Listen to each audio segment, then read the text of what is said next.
अस्सलामुअलैकुम स्टूडेंट्स, आज हम आपके लिए जो प्रॉब्लम लेकर आए हैं वो बिलोंग करता है chapter number 5 and I belongs to the government degree college for women Nazimabad. My name is professor Sameen Ahmed. अच्छा, यहाँ पे अब हमें करना ये है कि यहाँ पे बताना है कि अ यूनिफॉर्म लैडर, एक सीढ़ी है जो कि बिल्कुल स्मूथ है, यूनिफॉर्म है, 6 मीटर लॉन्ग, जिसकी लंबाई 6 मीटर है, एंड वेइंग 250 न्यूटन, और उसका वज़न 250 न्यूटन है। ठीक है, एक सीढ़ी लैडर जिसकी लंबाई 6 मीटर है और उसका वज़न 250 न्यूटन है। Rest against a smooth wall, यानी कि वो रखी गई है दीवार के किनारे, एट 50 डिग्री, यानी कि वो एंगल जो बना रही है वो 50 डिग्री बना रही है। What force does the wall exert? दीवार कितनी फोर्स अप्लाई करेगी उस पर, ऑन द लैडर पर। What is the reaction of the floor, और फर्श का क्या रिएक्शन होगा ऑन द लैडर। ठीक है, तो क्वेश्चन समझ में आया। सवाल ये कह रहा है कि एक यूनिफॉर्म लैडर 6 मीटर लॉन्ग है और उसका वज़न 250 न्यूटन है, दीवार के अगेंस्ट रखी हुई है 50 डिग्री का एंगल बनाते हुए। आपसे कहा जा रहा है कि बताइए वॉल जो है वो लैडर पर क्या फोर्स अप्लाई करती है और फ्लोर क्या रिएक्शन फोर्स करता है। इसका डेटा बड़ा सिंपल सा है। यहाँ पे अभी हम डायग्राम बनाएंगे तो ये data according to the diagram है। लेंथ ऑफ लैडर जो है वो हमने ए बी से डिनोट किया है, इसको 6 सेंटीमीटर। वेट ऑफ लैडर जो है वो 250 न्यूटन है। ए सी और बी सी 3 मीटर है, थीटा 50 डिग्री है। हमें reaction of the wall F find out करना है। फिर से देख लीजिए, ये लेंथ ऑफ लैडर जो है वो कितना है, 6 सेंटीमीटर है। अब आप आइए, वेट ऑफ द लैडर जो है वो 250 न्यूटन है। A C is equal to B C is equal to 3 metre है, थीटा 50 डिग्री है। और रिएक्शन ऑफ द वॉल जो है वो है आपको फाइंड आउट करना है।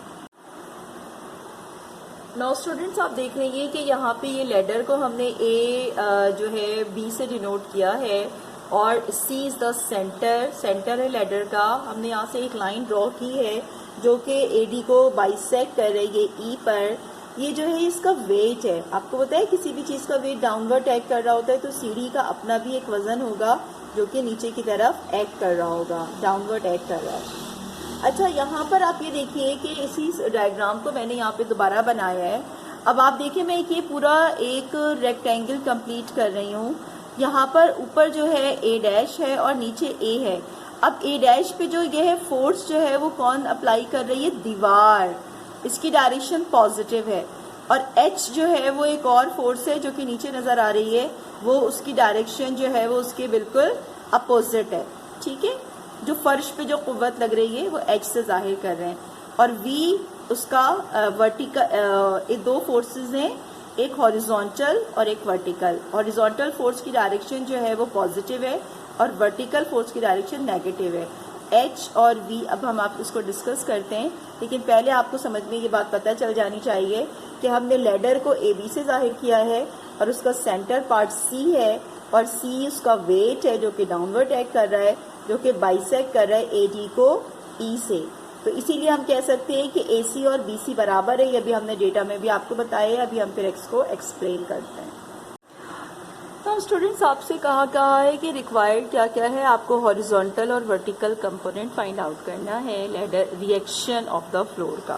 क्या फाइंड आउट करना है आपको, horizontal and vertical component of the reaction of the floor.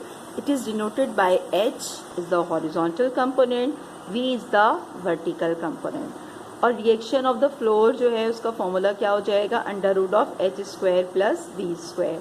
और tangent phi is equal to V over H. अब हमें इसको सॉल्व कैसे करना है, हम यहाँ पे अप्लाई करेंगे, applying the first condition of equilibrium. First condition of equilibrium ये कहता है कि summation of the force along X axis is equal to 0। अब डायग्राम में अगर आप गौर से देखेंगे तो जो एक्स एक्सिस पे जो फोर्सेस हैं वो दो हैं, एफ और एच। एफ जो है वो प्लस है, ऊपर की तरफ है, और जो है एच जो है वो हॉरिजॉन्टल वर्टिकल कंपोनेंट है, ये नेगेटिव में है। ठीक है, तो F minus H is equal to 0, F is equivalent to H, it is the first equation। फिर से देख लीजिए, हम यह कह रहे हैं कि applying the first condition of equilibrium we get the sum of the forces along axis is equal to 0। यहाँ पे दो फोर्सेस हैं एफ और एच। एफ जो है वो पॉजिटिव है और एच जो है वो नेगेटिव है एक्स एक्सिस के ऊपर। अभी हमने डायग्राम भी बनाई है, उसमें भी अभी क्लियर आपको अभी बताते हैं। तो एफ जो है वो एच के बराबर है। अब आइए sum of the forces acting along Y X is equal to 0, ये भी minus V and minus W, weight भी नीचे की तरफ है और वी भी जो है उसकी डायरेक्शन भी नीचे की तरफ है, तो दोनों नेगेटिव हैं। ये बिल्कुल हम वही प्रोसेस इस्तेमाल कर रहे हैं जब हम एक्सिस इस्तेमाल करते हैं। We have 4 Cartesian coordinate system plus X minus X plus Y minus Y. मैं डायग्राम से भी आपको एक्सप्लेन करती हूँ। तो अब हमने जब उसकी जगह w की जगह उसकी वैल्यू सब्स्टिट्यूट की तो minus V minus 250 is equal to 0 and minus V is equal to 250 और v is equal to minus 250 newton is our answer. तो हमने ये दो चीज़ें फाइंड आउट कर ली हैं। हमने यहाँ पे h की भी वैल्यू निकाल ली है और v की भी वैल्यू निकाल ली है। स्टूडेंट आपने यहाँ पे हम देखा कि v जो है वो डाउनवर्ड फोर्स है, अपवर्ड फोर्स है, लिहाजा v जो है वो 250 न्यूटन है। अब हम अप्लाई कर रहे हैं applying the second condition of equilibrium. Second condition of equilibrium क्या होता है? Summation of the torques equal to 0। अब ये कहाँ पर है, किसके हवाले से बात हो रही है? हमारे पास पॉइंट है, किसके हवाले से बात हो रही है? 2 पॉइंट से अबाउट ए और ए डैश। ठीक है, ए जो है वो नीचे पॉइंट है और ए डैश ऊपर की तरफ है। तो अब हमें क्या करना है? अब हमने ये अप्लाई किया कि applying the second condition of equilibrium. हमने second condition of equilibrium apply की। We have summation of the torques equal to 0। अब हम बात करें ए के हवाले से। ठीक है, ए जो है वो नीचे की तरफ जो पॉइंट है डायग्राम में वो है, और हम आपको रिमाइंड करा दें that torque is the product of force into force arm. यानी कि टॉर्क जो है दरअसल प्रोडक्ट होता है फोर्स और फोर्स आर्म का। और फोर्स आर्म दरअसल क्या चीज़ है, या मैंने लिख दिया है, force arm is the perpendicular distance from axis of rotation to the force. यानी कि वो फासला जो कि अप्लाइंग फोर्स से लेकर एक्सिस ऑफ रोटेशन तक का जो फासला है वो उसकी क्या कहलाती है? फोर्स आर्म कहलाती है। अब यहाँ पे आप इक्वेशन देखिए कि यहाँ पे इक्वेशन इस तरह से है कि F multiply by A dash. A dash is the force arm. F जो है अप्लाइंग फोर्स से ऊपर की तरफ है, माइनस W इंटू ए और ए अगेन फोर्स आर्म है, और weight is the downward force. तो अब ऊपर में से माइनस को हम क्या कर देते हैं? माइनस कर देते हैं। तो वापस इक्वेशन आ गई F multiply by A dash minus W into A is equal to 0। It is equation number 3। अब हमें क्या फाइंड आउट करना है? अब हमें ए डैश निकालना है, और ए डैश जो है वो सिंपल हमने देखा है कि डायग्राम की तरफ हम देखें तो ए डैश, आप यहाँ पे मैंने अधूरी डायग्राम बनाई है, आधी बनाई है, तो ए डैश जो है वो BD के बराबर है। पैरेलल लाइन है ए डैश के लिए। तो अब हमें BD जो है वो फाइंड आउट करना है। तो हमारे पास एक राइट एंगल ट्राइंगल है। राइट एंगल ट्राइंगल हमारे पास देखिए, राइट एंगल ट्राइंगल है ये ABD। थीटा के सामने वाला परपेंडिकुलर होता है, 90 के सामने वाला हाइपोटेन्यूज होता है और नीचे वाला बेस होता है। तो हमें हाइपोटेन्यूज पता है, AB की वैल्यू हमें पता है, लिहाजा हम इस्तेमाल, और हमें AD की वैल्यू भी पता है, लिहाजा हम इस्तेमाल करेंगे Pythagoras theorem. Sine theta is equal to the perpendicular upon hypotenuse. Perpendicular हमारे पास है BD और जो आपके पास हाइपोटेन्यूज है वो हमारे पास है AB। जब हम सब्स्टिट्यूट करेंगे तो BD हमारे पास आ जाएगा AB sine theta. Cross multiply किया हमने यहाँ पे, by using cross multiply we get the BD is equal to AB sine theta. It is a very very important thing. BD is the AB sine theta. Now students, अब हमें क्या करना है कि BD हमें पता है कि BD जो है वो AB साइन 50 डिग्री के बराबर है, और ये AB जो है वो लेंथ ऑफ द लेडर है, जो कि साइन 50 से उसको मल्टीप्लाई करेंगे, सब्स्टिट्यूट करेंगे, तो हमारे पास BD की वैल्यू आ गई 4.59, जो कि अप्रॉक्सीमेट इक्वल टू 4.6 मीटर है। BD आ गया। अब हमें AE फाइंड आउट करना है। AE फाइंड आउट करने के लिए हमें जो उसकी हाफ वाली ट्राइंगल लेनी है, दूसरी राइट एंगल ट्राइंगल जो कि यहाँ नज़र आ रही है AC और E। तो राइट एंगल ट्राइंगल में हमें यहाँ पे दो चीज़ें पता है, हमें यहाँ पे बेस भी पता है और हाइपोटेन्यूज भी पता है। तो हम यहाँ पे सेकंड रेशो लगाएंगे, cos theta is equal to base upon hypotenuse. Base हमारे पास है AE और हाइपोटेन्यूज AC है। क्रॉस मल्टीप्लाई किया, AE हमारे पास आ गया AC cos 50 डिग्री, सब्स्टिट्यूट कर दिया, AE की वैल्यू आ गई 1.93। Now putting these values we get, अब हमें इक्वेशन नंबर 3 में सारी वैल्यूज सब्स्टिट्यूट की हमने। f multiply by 4.6 minus 250 multiply by 1.93 is equal to 0। ये मल्टीप्लाई किया, ये माइनस वहाँ प्लस हो रहा था, और f हमारे पास क्या आ गया 104.89 न्यूटन, ये हमारे पास फोर्स आ गई। देखिए कि f जो है वो h के बराबर है और इसकी वैल्यू 104.89 न्यूटन। सब्स्टिट्यूट कर दीजिए फॉर्मूले में, r is equal to under root of h square plus b square, इसके अंदर हमने वैल्यू सब्स्टिट्यूट की। Finally we get the r is equal to 271.1 newton. Tangent phi is equal to b over h, हमें phi निकालना है जो कि tan inverse है। When we substitute the values we will get the angle 67.2 degree is our answer.